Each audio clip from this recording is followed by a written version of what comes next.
با استقبال ارزنده از جشن 35 سالگی استقلال دولتی تاجیکستان در دوره تشبث‌های سازنده کمیته اجرایی حزب خلقی دموکراتیک تاجیکستان تحت عنوان یک جای حل میکنیم با پیشنهاد مقامات اجرایی حاکمیت دولتی ناحیه در ناحیه واسع از نوسازی راه محلی دهه کمال‌آباد دهات توگرک آغاز یافت.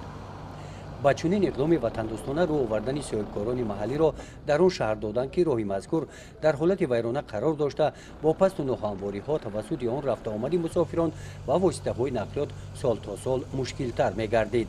اهالی محله همش بچه‌ای که سخاوتمندن با خلاص که برای که فرزنداشون هم میرن یا خچو میرن یا یک مهمون میاد و راه را سوز کردن میتونده.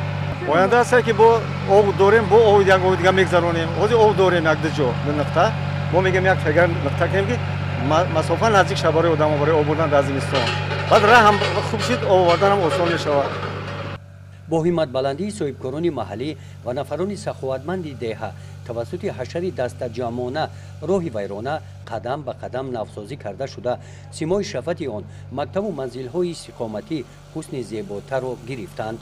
در این زمینه اهل جماعتچگی دهه با جماعت دهات همکاریشان را زیادتر نموده در سمت آمادگی ها به جشن بزرگ ملی 35 سالگی استقلال تاجیکستان محبوبمان مقصد دارند که در دیگر کارهای آبادانی این گوشه دیارمان سهمی ارزنده گذارند. گزارش خواجه نظریف خدای نظر ظهوروف از ناحیه واسع برای برنامه اطلاعاتی نوید.